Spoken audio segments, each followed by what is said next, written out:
आप सभी future engineers का स्वागत है आज के इस नए लेक्चर में। ये लेक्चर है आपका एनर्जी कंजर्वेशन का, जिसमें हम आपका एक नया चैप्टर स्टार्ट करेंगे जिसका नाम है एनर्जी इफिशिएंसी इन थर्मल यूटिलाइट, मतलब तापीय उपयोगिताओं में ऊर्जा की दक्षता।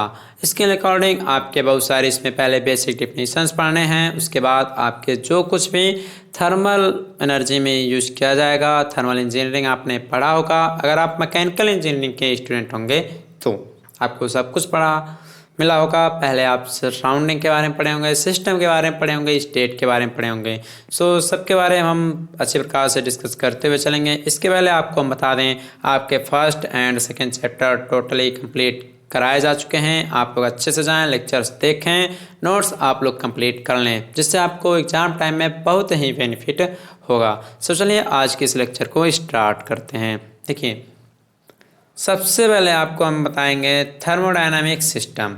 कुछ भी रहता है, आप पढ़ने जाते हैं तो आप पहले बुक देखते हैं, सिलेबस देखते हैं। उसी प्रकार से थर्मल की अगर आप स्टडी कर रहे हैं तो एक कोई एक स्पेसिफिक जगह होना चाहिए जहाँ पे आप अपनी स्टडी करें, जिस सिस्टम पे आप स्टडी करें, जिस पदार्थ पे आप अपनी स्टडी करें। ठीक है, तो सबसे पहले थर्मल में आपको एक सिस्टम चाहिए होता है जिस पे आप अपना हर रिसर्च करते हैं, उसी को लेकर आप अपने आने वाले डिफिनीशंस का यूज करते हैं, अपना प्रयोग करते रहते हैं। तो सबसे पहले वो जो होता है उसे हम बोलते हैं सिस्टम। तो सिस्टम किसे कहते हैं? थर्मोडायनामिक सिस्टम आप किसे बोलते हैं? तो देखिए, यहाँ पे लिखा गया है कि थर्मोडायनामिक सिस्टम को पदार्थ की मात्रा या स्पेस में एक निर्धारित क्षेत्र के रूप में जाना जाता है जिस पर हम अपनी पूरी स्टडी करते हैं।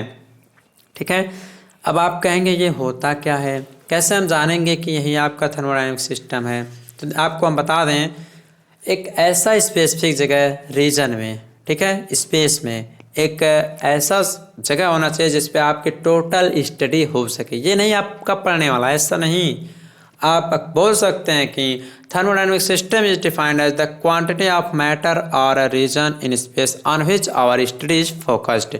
मतलब एक ऐसा स्पेस, एक ऐसा रीजन जहाँ पे आपकी टोटल स्टडी हो सके। एक होता नहीं है रिसर्च आपने सुना होगा ना, तो एक पार्टिकुलर किसी चीज़ को उठाते हैं, उस पर रिसर्च करते रहते हैं, तो वही समझ लीजिए सिस्टम है कि उस सिस्टम पे रिसर्च किया जा रहा है।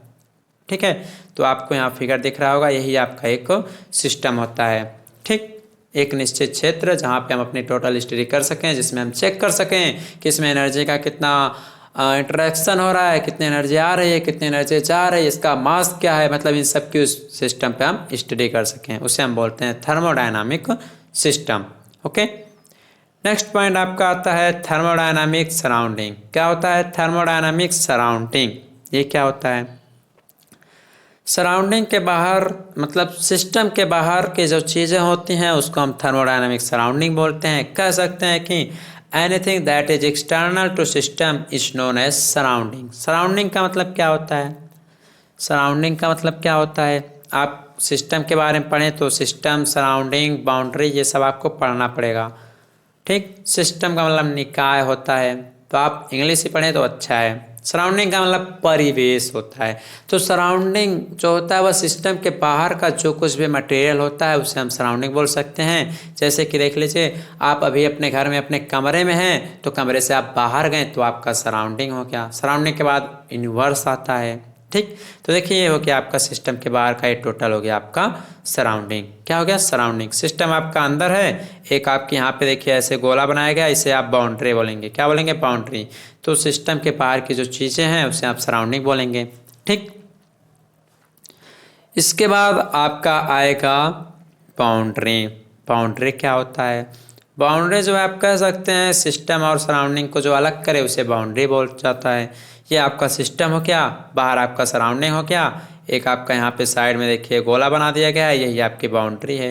यही आपकी बाउंड्री है जो कि सिस्टम को सराउंडिंग से अलग कर रही है। और आपको बता दें, मैथमेटिकली जो होती है बाउंड्री की कोई भी थिकनेस नहीं होती है, यह आपकी काल्पनिक होती है। ठीक है, आपकी हाइपोथेटिकल होती है, इसकी कोई वैल्यूम नहीं होता है, या स्वयं में इसके वैल्यूम जो होता है वो एकदम जीरो होता है। यह बाउंड्री जो होता है मूव भी हो सकता है, फिक्स भी रह सकता है। अगर आप पिस्टन सिलेंडर अरेंजमेंट के बारे में जानते होंगे तो आप समझ सकते हैं वहाँ पे कि जो बाउंड्री होती है वो फिक्स नहीं होती है, वह मूव भी कर सकती है। ठीक, अब आप लोगों का क्वेश्चन होगा कि ये आपका सिस्टम हो गया, ये सराउंडिंग हो गया। आपका क्वेश्चन ये बन सकता है कि आपका सिस्टम हो गया और सराउंडिंग हो गया।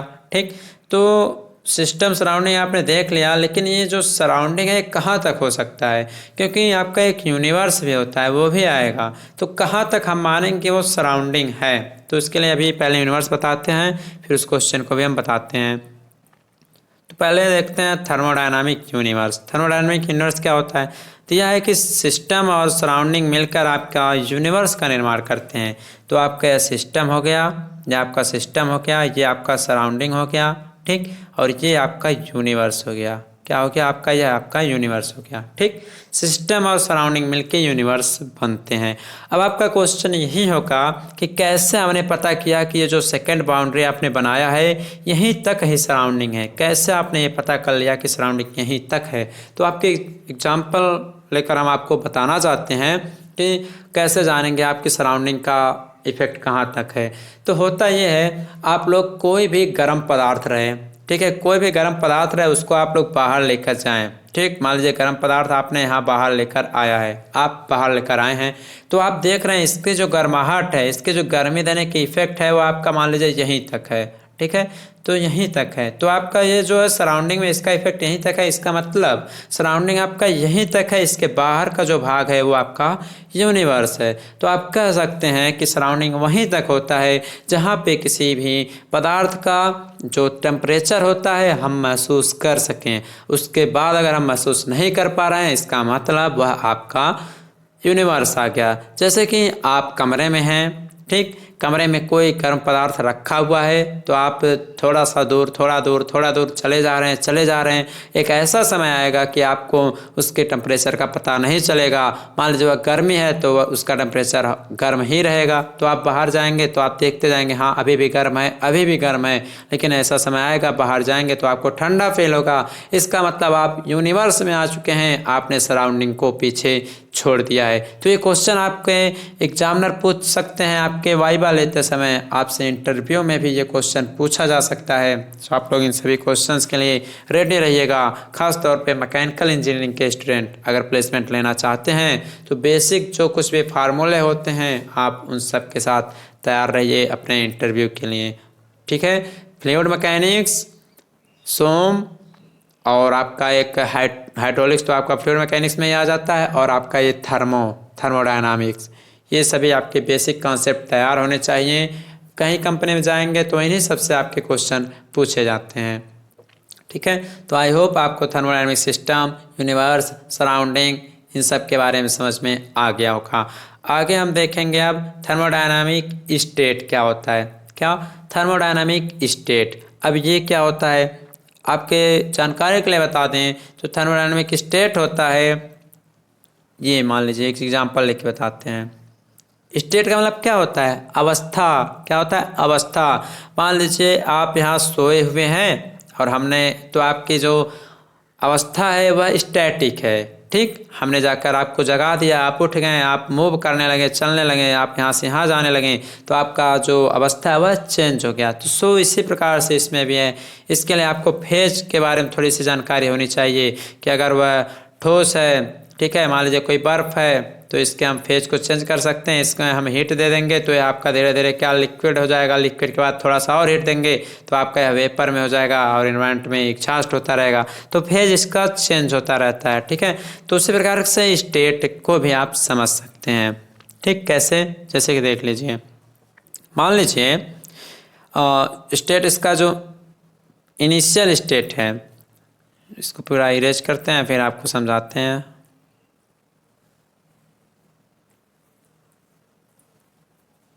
देखिए, जैसे कि ये कोई वेसल है, दो वेसल आपने लिया है, ये आपका इनिशियल स्टेट है, ये आपका इनिशियल स्टेट है, और ये आपका क्या है? फाइनल स्टेट है। ठीक है, ये आपका प्रारंभिक और ये आपका अंत वाला। ठीक है, तो मान लीजिए इस कंटेनर में आपने जो कुछ भी लिया, चाहे वो लिक्विड रहे या कोई वर्किंग सब्सटेंस रहे, उसका प्रेशर मान लीजिए P1 है, इसमें जो वॉल्यूम है मान लीजिए V1 है, और इसका जो मास है मान लीजिए M1 है। तो आपका यह इनिशियल स्टेट है। लेकिन अगर आपने इसको टेम्परेचर दिया, अगर आपने इसमें टेम्परेचर बढ़ाया, आपने इसमें हीट सप्लाई करना शुरू किया तो क्या हो सकता है, इसका प्रेशर भी बढ़ सकता है, P1 से P2 हो जाएगा। मतलब इसका स्टेट जो है बस चेंज हो रहा है। क्या हो रहा है, इसका स्टेट जो है बस चेंज होता जा रहा है। वॉल्यूम भी घट बढ़ सकता है तो V2 हो सकता है, मास भी घट या बढ़ सकता है, लेकिन देखा जाए तो मास आपका कांस्टेंट ही रह सकता है। ठीक है, तो इस प्रकार से आप समझ सकते हैं कि थर्मोडायनामिक स्टेट क्या होता है। तो छोटे छोटे डेफिनेशंस हैं, इसको आप लोग अच्छे से समझ लीजिएगा। थर्मोडायनामिक स्टेट क्या है कि अगर हाँ आप ऐसे एग्जांपल लेके आप समझा सकते हैं। ठीक है, सिंपली तौर पे आप यही कह सकते हैं कि जो थर्मोडायनामिक स्टेट होता है इसमें क्या होता है, किसी भी सिस्टम के भौतिक गुणों का हम लोग निर्धारण करते हैं। ठीक है, किसी भी सिस्टम के भौतिक गुणों का अर्थात जो फिजिकल प्रॉपर्टीज हैं उन सब का अध्ययन हम थर्मोडायनामिक स्टेट के अंतर्गत ही करते हैं। जैसा कि एग्जांपल लेकर हमने बताया, आप सोए रहें तो आपकी जो अवस्था है, स्टेट है, वह स्टैटिक है, मूव करने लगे तो मूवेबल है। इसी प्रकार से कोई कंटेनर लिया, उसमें कोई मटेरियल रखा, वर्किंग सब्सटेंस रखा, वॉल्यूम, प्रेशर, मास देखा, लेकिन अगर हम उसको हीट दे रहे हैं तो उसका स्टेट चेंज हो रहा है। तो आपको इस प्रकार से थर्मोडायनामिक स्टेट के बारे में समझ में आ गया होगा, आइडिया कुछ ना कुछ आपको जरूर लग गया होगा। ओके, सो चलिए नेक्स्ट टॉपिक जो हमारा है उसको समझते हैं। नेक्स्ट टॉपिक आपका आता है थर्मोडायनामिक सिस्टम के प्रकार। क्या आता है, types of thermodynamic system. Types of thermodynamic system, ये कितने प्रकार के होते हैं।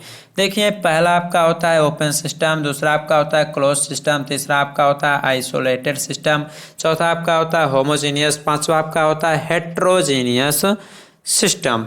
ठीक है, चलिए देखते हैं क्लोज सिस्टम। सबसे पहले हम देखेंगे क्लोज्ड सिस्टम। यहाँ पे एक हमने ग्राफ बना दिया है, ऐसे टेबल के टाइप में बना दिया, आप लोग देख लीजिए। सबसे पहले हम देखते हैं क्लोज सिस्टम। क्लोज सिस्टम क्या होता है, क्लोज सिस्टम क्या होता है, इसमें मास का ट्रांसफ़र नहीं होता है, लेकिन एनर्जी जो है वह ट्रांसफ़र होती रहती है। इसमें मास का ट्रांसफ़र नहीं होता है, लेकिन एनर्जी का ट्रांसफ़र हमेशा होता रहता है। आप लोग कहेंगे कैसे, तो देखिए एक सिंपल तौर पे आपको हम एग्जांपल लेकर बताते हैं। कोई क्लोज सिस्टम का एग्जांपल, पिस्टन सिलेंडर अरेंजमेंट के बारे में आपने पढ़ा होगा। पिस्टन सिलेंडर अरेंजमेंट के बारे में आपने पढ़ा होगा। ये जो होता है यह आपका एग्जांपल होता है क्लोज्ड सिस्टम का। ठीक है, इसमें क्या होता है, इसमें क्या होता है कि मान लीजिए कोई भी अगर एक्सटर्नल सोर्स है, ठीक, कोई भी एक्सटर्नल सोर्स है, ऐसे होता है कुछ, हम बना देते हैं फिगर, ध्यान से समझिए। यह आपका सिलेंडर है और इसमें आपका क्या लगा है, पिस्टन आपका इसमें लगाया गया है। ठीक है, यह आपका सिलेंडर है, इसमें आपके ये पिस्टन लगाए गए हैं। ठीक, तो इसमें क्या होता है, अगर आप बाहरी स्रोत से अगर सिलेंडर में हम एनर्जी को इसमें मान लीजिए एनर्जी, ये वैल्यूम जो कुछ भी रहे, P1, V1, M1 है, अगर हम इसमें एनर्जी या टेम्परेचर इसको हम बढ़ा देते हैं तो इसमें जो गैस का टेम्परेचर है वो बढ़ जाता है। ठीक है, मान लीजिए इसका हम टेम्परेचर अगर बढ़ाते हैं, ये जो PVM है इसको हम यहाँ से अगर हीट देना शुरू करते हैं तो इसके अंदर का जो प्रेशर है वैल्यू में सब इंक्रीज होना चाहेगा। ठीक है, तो इंक्रीज जब हो जाएगा तो पिस्टन जो है यहाँ से था आपका एक इनिशियल यहाँ रुका हुआ था, तो जब वहाँ प्रेशर बढ़ेगा तो कुछ इस प्रकार से यहाँ उठकर चलाएगा। ठीक है, और ये रॉड आपका कुछ और आगे चलाएगा। ठीक है, तो जो पिस्टन जब आपका उठता है, जब पिस्टन आपका उठता है तो क्या होता है, तो जब भी आपका यहाँ पिस्टन उठना शुरू होगा तो इसमें आपका एनर्जी का जो होता है वह इंटरैक्शन हो जाता है। मतलब इसमें एनर्जी का जो होता है इंटरैक्शन होता रहता है। मतलब अगर आप यहाँ हीट दिए हैं तो एनर्जी घट भी सकती है, बढ़ भी सकती है, लेकिन इसका जो मास होता है वह कांस्टेंट होता है, मास आपका बाहर नहीं जा सकता है। ओके, इसी प्रकार से हम अगर और बात करें आगे, जो दूसरा है आपका वो है क्लोज्ड सिस्टम। क्या है आपका, क्लोज्ड सिस्टम के बाद ओपन सिस्टम की बारी आती है। ओपन में क्या होता है, ओपन में मास का ट्रांसफ़र हो सकता है लेकिन एनर्जी का ट्रांसफ़र भी होता है। ध्यान से सुनिए, ओपन में दोनों का ट्रांसफ़र होता है। मतलब ये कोई सिस्टम हम यहाँ नीचे बना रहे हैं, ये कोई आपका सिस्टम बन गया है। ठीक है, ये सिस्टम है, इसमें क्या होता है, मास आपका बाहर भी जा सकता है। ठीक है, मास आपका यहाँ से अंदर भी आ सकता है, एनर्जी जो है आपका आउट भी हो सकती है, एनर्जी आउट भी हो सकती है, और एक बात और, एनर्जी इन भी हो सकती है। तो जो ओपन सिस्टम है इसमें एनर्जी और मास दोनों का ट्रांसफ़र हो सकता है। फॉर एग्जांपल अगर हम बात करें जैसे कि आईसी इंजन, जो क्लोज सिस्टम होता है उसका एग्जांपल आपने देखा पिस्टन सिलेंडर अरेंजमेंट, किसी भी इंजन का पिस्टन सिलेंडर अरेंजमेंट। लेकिन ओपन सिस्टम में आपने एग्जांपल देखा पंप के बारे में आपने सुना होगा, टरबाइन के बारे में आपने सुना होगा। तो ये सभी ओपन सिस्टम के एक एग्जांपल हैं। तो एग्जामिनर आपसे या इंटरव्यू जो लेने आएगा वो आपसे ऐसे पूछेगा कि ओपन सिस्टम क्या होता है, या नहीं पूछेगा, कहेगा पंप आपका कैसा सिस्टम होता है। तो सिस्टम कैसा होता है, तो जब आप पढ़े रहेंगे कि हाँ सिस्टम क्लोज्ड भी होता है, ओपन भी होता है, हेट्रोजीनियस भी होता है, आइसोलेटेड भी होता है, तभी तो समझ पाएंगे कि पंप आपका ओपन सिस्टम होता है, क्योंकि इसमें हीट और एनर्जी दोनों का इंटरेक्शन हो सकता है, दोनों का ट्रांसफ़र हो सकता है। ठीक है, इसके बाद आपका जो नेक्स्ट आता है वो है आइसोलेटेड सिस्टम। क्या है आइसोलेटेड सिस्टम, इसे क्या बोलते हैं, अब आपको इसका हिंदी भी बताना पड़ेगा, चलिए बताते हैं। क्लोज सिस्टम का मतलब होता है बंद निकाय, ओपन सिस्टम का मतलब होता है खुला निकाय, आइसोलेटेड सिस्टम का मतलब होता है विगलित निकाय। जो इसमें होता है, इसमें ना तो हीट का ट्रांसफ़र हो सकता है ना ही मास का ट्रांसफ़र हो सकता है। No transfer, no heat transfer, no mass transfer, no energy transfer, no energy transfer, no mass transfer, मतलब इसमें किसी भी प्रकार का कोई भी इंटरेक्शन नहीं हो सकता है। इसके एग्जाम्पल की बात करें, अगर हम आइसोलेटेड सिस्टम की बात करें तो आपने अपने घरों में देखा होगा थर्मल फ्लास्क के बारे में, आपने नाम सुना होगा थर्मल फ्लास्क। थर्मल फ्लास्क के बारे में आपने सुना होगा, इसमें आप लोग जो कुछ भी चाय या कुछ गर्म चीज़ रख देते हैं, इसको बंद कर देते हैं तो आपका वह कुछ देर तक ठंडा रहता है। लेकिन डिफिनेशन के अकॉर्डिंग कहता है कि इंटरेक्शन नहीं होता है, लेकिन आप देखते हैं कि 3 घंटे 4 घंटे के बाद इसमें जो गर्म पदार्थ है वो ठंडा हो जाता है। तो आप कहेंगे जबकि डिफिनेशन कहता है कि नहीं होता है ट्रांसफ़र, तो आखिर बिना ट्रांसफ़र के वो ठंडा हो कैसे गया। तो आपको हम बता दें एग्जाम्पल के लिए, डिफिनेशन सही समझाते हैं। आपने सुना होगा कुछ एज्यूम करने वाला, मतलब कोई भी चीज़ आपकी आइडियल नहीं होती है, बस उसको एज्यूम किया जा सकता है, कोई भी परफेक्टली आइडियल नहीं होता है। तो इसी प्रकार से बस इसे एज्यूम किया जाता है कि यह आपका एक आइसोलेटेड सिस्टम है। ओके, चलिए अब यहाँ पे हो गया आपके सभी सिस्टम क्या होते हैं, कितने टाइप के होते हैं। आगे आपको पढ़ना है इसमें होमोजीनियस सिस्टम। होमोजीनियस सिस्टम क्या होता है, ऐसा थर्मोडायनामिक सिस्टम जिसमें वर्किंग सब्सटेंस एक ही अवस्था में हो, उसे होमोजीनियस सिस्टम कहते हैं। मतलब आप लोग कह सकते हैं जो होमोजीनियस है उसमें वर्किंग सब्सटेंस केवल एक ही फेज में रहे। जैसे कि एग्जाम्पल के लिए mixture of air and water vapour, mixture of air and vapour का मिक्सअप हो जाएगा तो क्या आप उसमें पता कर पाएंगे एयर मिक्सअप और उसको अलग कर पाएंगे, नहीं कर पाएंगे। होमोजीनियस का मतलब होता है समांग सिस्टम, समांग निकाय। ठीक है, इसी प्रकार से आपका हेट्रोजीनियस सिस्टम होता है कि जिसमें आपके वर्किंग सब्सटेंस एक से अधिक अवस्था में रहें। जैसे कि आपका वाटर प्लस स्टीम हो जाएगा, ठीक है, वाटर प्लस ऑयल हो जाएगा, इसमें आप दोनों को अलग कर सकते हैं। तो ये होता है आपका हेट्रोजीनियस सिस्टम, जिसे बोलते हैं विषमांग निकाय। ठीक है, इसके बाद आपका आता है माइक्रोस्कोपिक अप्रोच। माइक्रोस्कोपिक अप्रोच का मतलब होता है अति सूक्ष्म दृष्टिकोण। इसमें क्या होता है, इसमें किसी पदार्थ के इंडिविजुअल एटम्स के मॉलिक्यूल्स के व्यवहार का वर्णन किया जाता है। ठीक है, माइक्रोस्कोपिक को हम बोल सकते हैं स्टैटिस्टिकल थर्मोडायनामिक भी इसका आप बोलते हैं। क्या बोलते हैं, स्टैटिस्टिकल भी आप लोग इसको बोल सकते हैं, स्टैटिस्टिकल भी आप इसको बोल सकते हैं। ये क्या होता है, इसमें जो कुछ भी हमें रिसर्च करना रहे, कुछ इस पे वर्क करना रहे, वो हम काम करते हैं। किसी एक पर्टिकुलर मॉलिक्यूल्स के बिहेवियर के बारे में समझते हैं। ठीक है, इसमें क्या होता है, it is the study of average behaviour of molecular constituting the matter.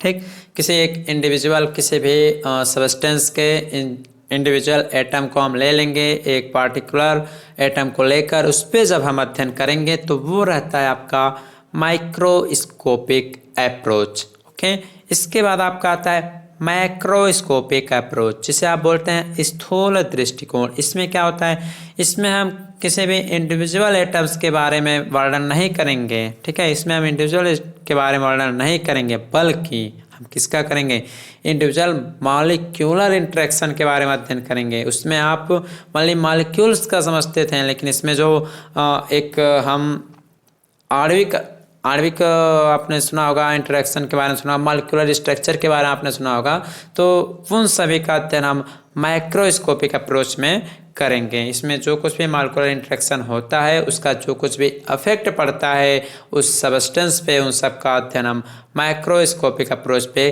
करते हैं, ठीक है। आप बोल सकते हैं when matter is not studied at molecular level is called microscopic approach. इसका जो सेकंड नाम होता है उसके आप क्लासिकल भी बोल सकते हैं। इसका सेकंड नाम है क्लासिकल अप्रोच, ओके। ये हो गया आपका। इसके बाद आपको प्रॉपर्टी ऑफ थर्मोडायनेमिक सिस्टम देखना है, चलिए इसको समझते हैं।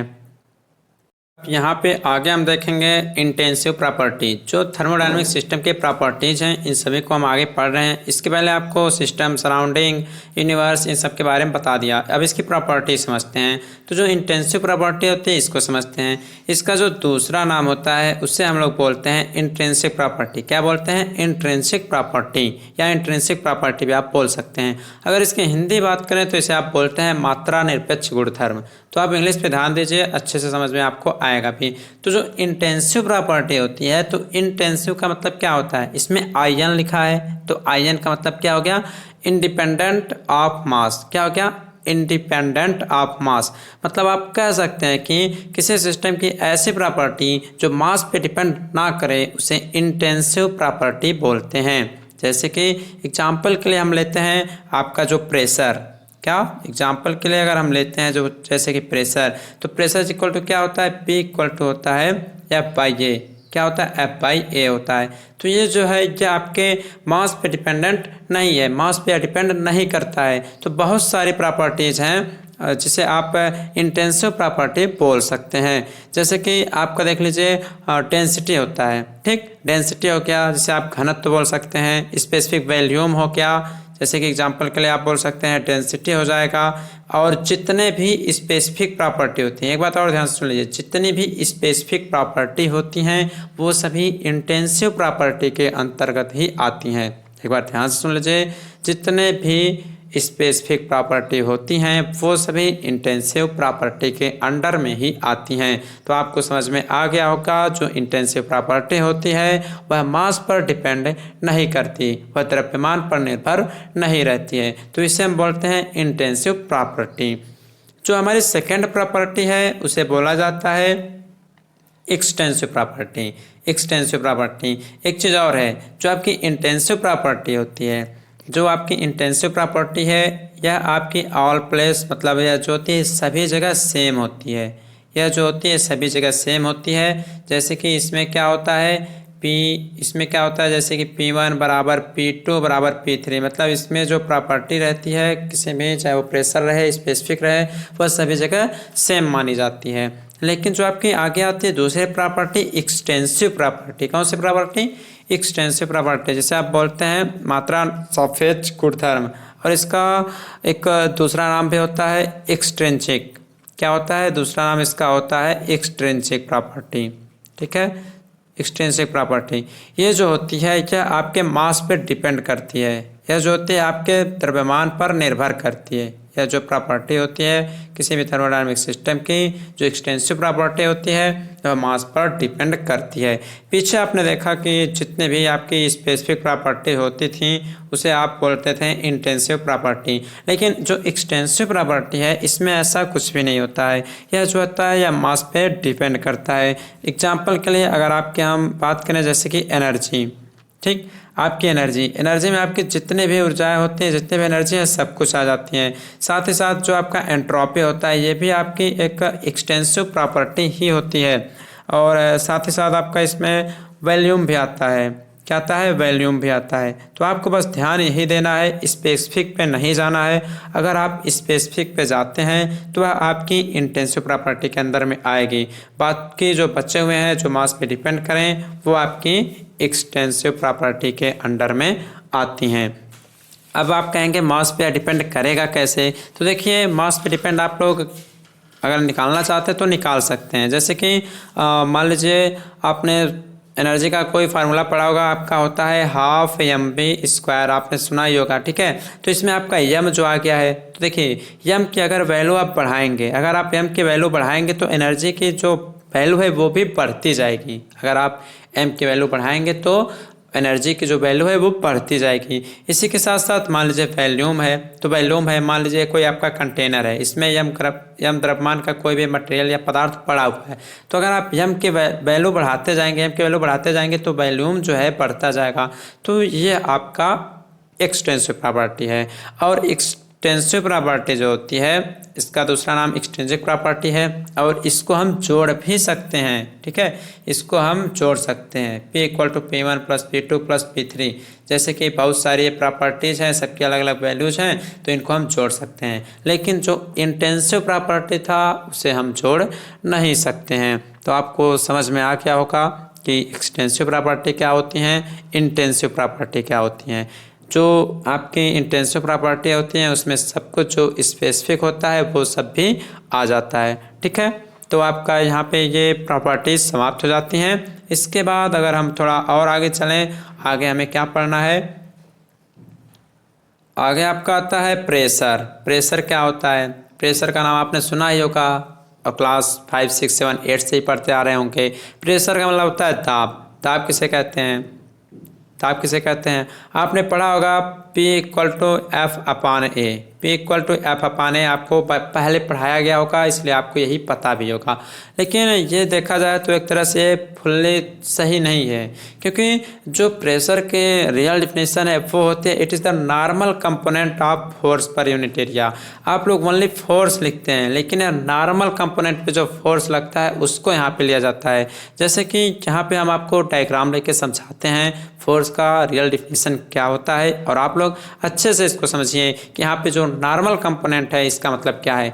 आप सिंपल लैंग्वेज में ये भी कह सकते हैं कि फोर्स पर यूनिट = प्रेशर, ये होता है और सही भी है, लेकिन इसका अगर हम प्रैक्टिकली देखें तो ये एक तरह से गलत डिफिनेशन है। तो रियल क्या है उसको भी समझाते हैं आपको, और हर जगह यूज तो यही होता है, ये सही है, लेकिन रियल में और जो कुछ भी होता है उसको समझा देते हैं। देखिए यहाँ पे क्या लिखा गया है, normal component of force per unit area. आप लोग कहते हैं फोर्स पर यूनिट एरिया को हम बोल सकते हैं प्रेशर, बोल सकते हैं, सही है, कोई दिक्कत नहीं है। आपको यहाँ पे समझाते हैं, यहाँ डायग्राम बना के देखिए इस डेफिनेशन के अनुसार।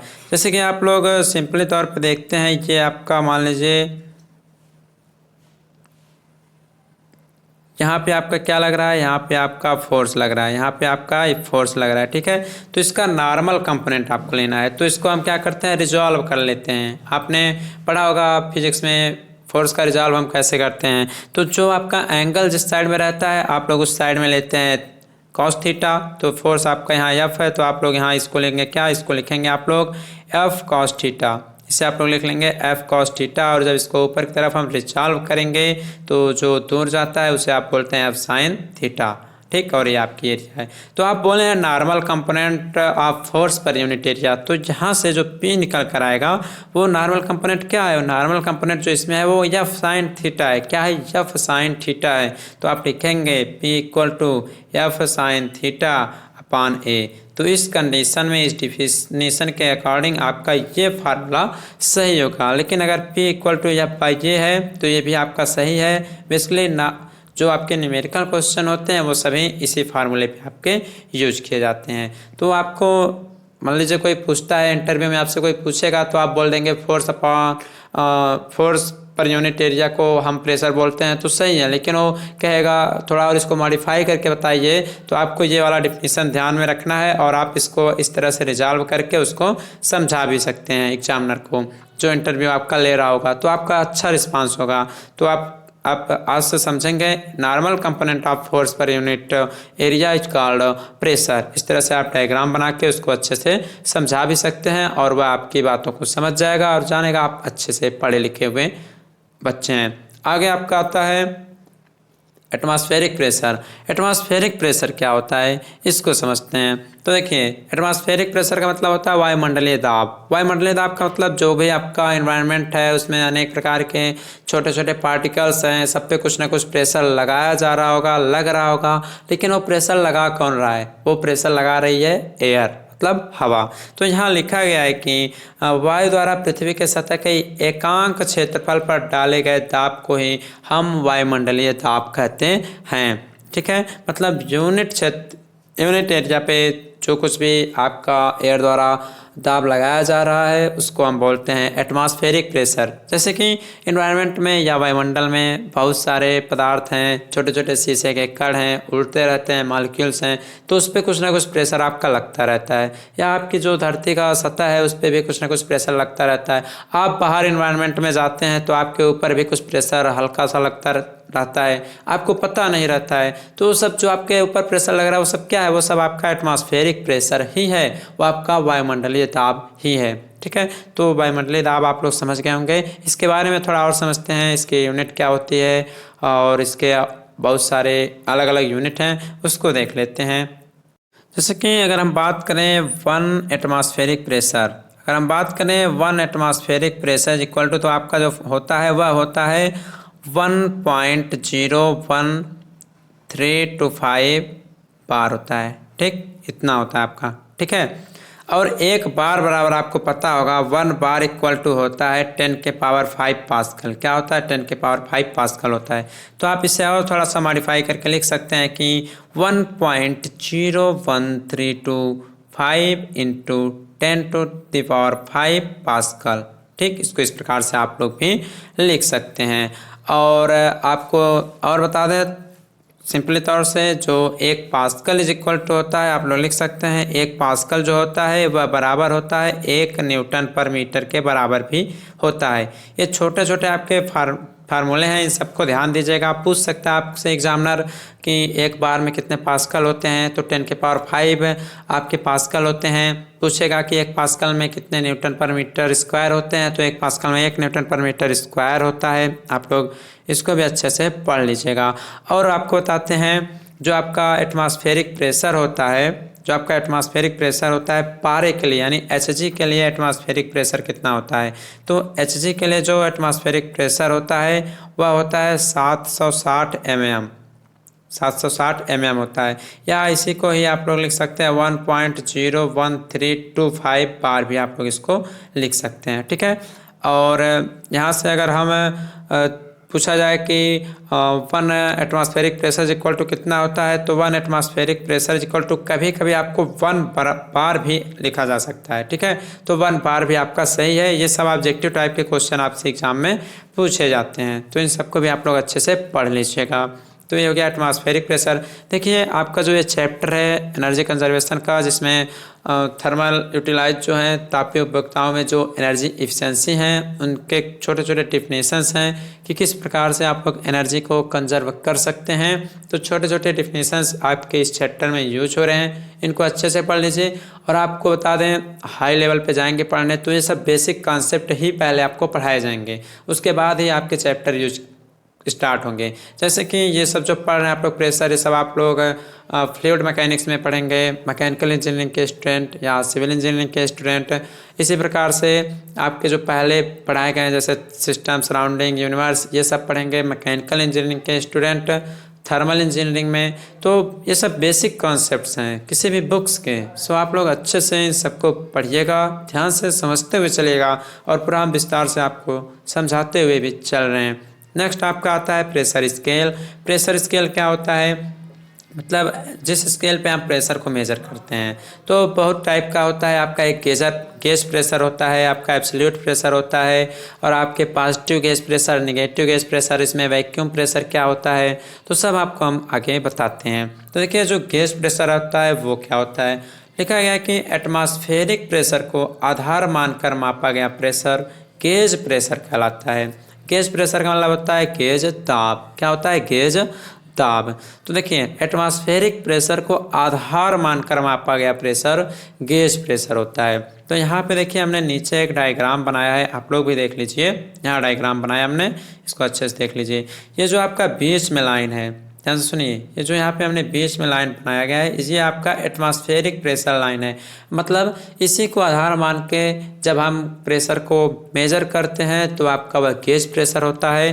तो ये जो ऊपर लाइन गई हुई है, ये जो आपको फिगर में दिख रही है ऊपर की तरफ लाइन गई हुई है, इसको हम बोलेंगे गेज प्रेशर। अर्थात ये जो है यह आपके गेज प्रेशर लाइन है। किसको आधार माना गया है? एटमॉस्फेरिक प्रेशर लाइन को आधार यहाँ पे माना गया है। ठीक है, अब आपका ये हो गया गेज प्रेशर। अब कैसे मापा जाता है? वायुमंडल में एटमॉस्फेरिक प्रेशर है, उसको आधार मान लेंगे, उस बेस पे हम उसको मेजर करेंगे, उसको हम गेज प्रेशर बोलते हैं। और आपको ध्यान रहे कि जो एटमॉस्फेरिक प्रेशर होता है उसको हम बैरोमीटर की सहायता से मेजर करते हैं। किसकी सहायता से? बैरोमीटर की सहायता से हम मेजर करते हैं। और बता दें जैसे जैसे हम धरातल से ऊपर जाते हैं वैसे वैसे ही एटमॉस्फेरिक प्रेशर का जो मान होता है वह कम होता जाता है। ठीक, धरातल से अर्थात पृथ्वी के धरातल जब हम धीरे धीरे ऊपर की तरफ जाएंगे तो वहाँ पे एटमॉस्फेरिक प्रेशर कम होता जाएगा। इसी यही कारण होता है आप चंद्रमा पे जाते हैं तो आप हवा में ऐसे विचरण करते रहते हैं, प्रेशर बहुत ही कम हो जाता है एटमॉस्फेरिक प्रेशर इसी वजह से। ठीक है, तो आपको यहाँ तक समझ में आया होगा कि एटमॉस्फेरिक प्रेशर को अगर हम बेस मान लें और उसके अकॉर्डिंग हम अगर प्रेशर का मेजरमेंट करें तो आपका वह गेज प्रेशर कहलाता है। तो ऊपर यहाँ लाइन गेज प्रेशर की दिखा दी गई है। अब यहाँ पे गेज प्रेशर आपके दो टाइप के होते हैं। कितने टाइप के? दो टाइप के होते हैं। यहाँ पे जैसे कि लिखा गया है, फर्स्ट होता है आपका positive gauge pressure. Positive gauge pressure, positive gauge pressure क्या होता है?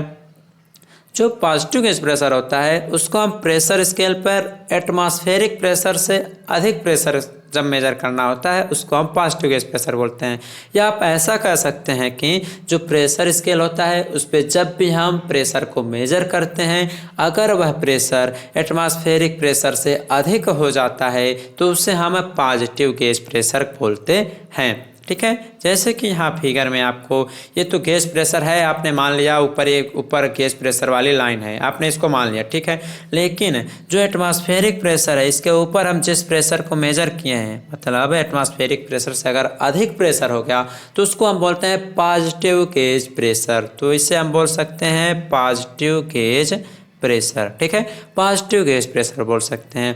इसी प्रकार से आपका एक नेगेटिव गेज प्रेशर भी होता है जिससे आप बोल सकते हैं जो आपका नेगेटिव गेज प्रेशर होता है इसी को हम वैक्यूम प्रेशर भी बोलते हैं। कभी कभी आपसे पूछा जा सकता है कि गेज प्रेशर और वैक्यूम प्रेशर में क्या डिफरेंस है, तो आप कहेंगे जो गेज प्रेशर होता है वो ऊपर की तरफ मापा जाता है और गेज प्रेशर जो होता है वह एटमॉस्फेरिक प्रेशर को आधार मान के मापा जाता है। लेकिन आप वहाँ एक बात और बोलेंगे, जो वैक्यूम प्रेशर होता है जिसे हम निगेटिव गेज प्रेशर बोलते हैं वो गेज प्रेशर का ही एक टाइप होता है।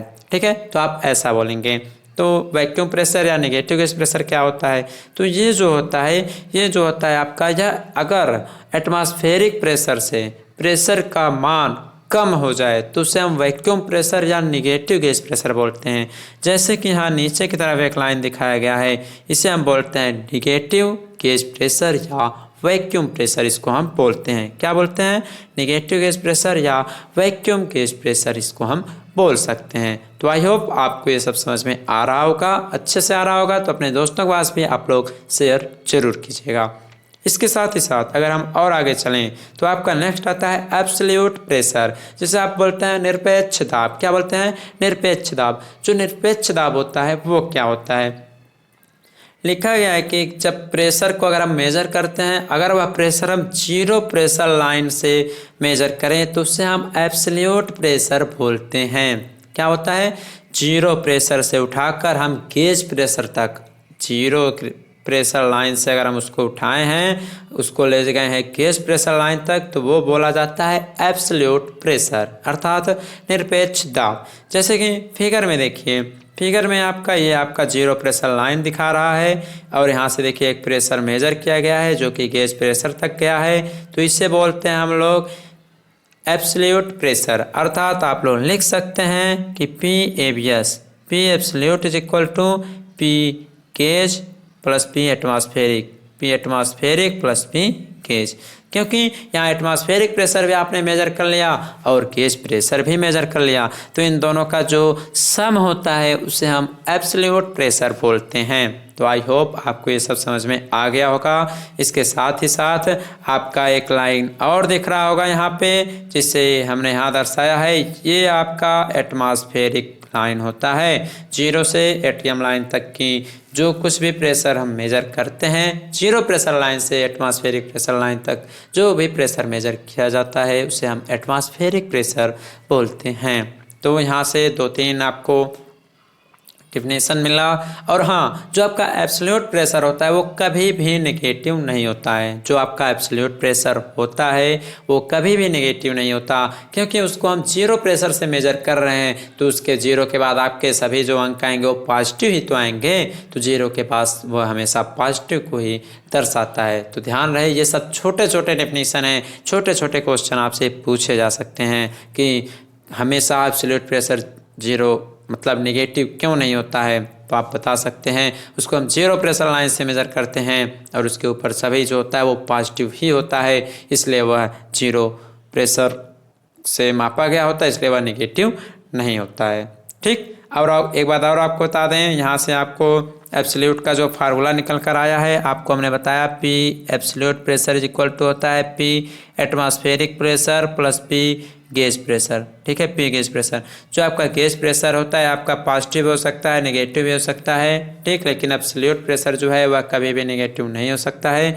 यहाँ से आपका पी गेज का भी एक फार्मूला निकल कर आएगा, पी गेज इक्वल टू आएगा, अगर न्यूमेरिकल पूछा जाता है तो पूछेगा गेज प्रेशर का मान निकालिए, तो पी गेज इक्वल टू हो जाएगा P absolute minus P atmospheric. ठीक है, तो ये दोनों भी आप लोग लिखेंगे तो अच्छा नंबर मिल सकता है। हालांकि ये सब आपके एग्ज़ाम में हो सकता है ना पूछे जाएं, लेकिन आगे भविष्य में अगर आप किसी कंपनी में प्लेसमेंट लेना चाहते हैं तो ऐसे क्वेश्चन आपके एग्ज़ाम में वहाँ पे पूछे जा सकते हैं। ठीक है, तो गाइस आज के लिए आज के इस लेक्चर में इस चैप्टर का बस इतना ही पोर्शन मैंने लिया है। आने वाले लेक्चर्स में आपके और सभी क्वेश्चंस जो टॉपिक्स हैं वो सब कवर किए जाएंगे। अपने दोस्तों के पास वीडियोज़ को शेयर आप लोग ज़रूर कर दिया करें, और अपने जो कुछ भी जूनियर हैं सेकेंड सेमेस्टर में अगर पढ़ रहे होंगे तो आप लोग उनको भी ज़रूर बताइएगा इस चैनल के बारे में। मिलेंगे आपसे हम नेक्स्ट वीडियो में। धन्यवाद।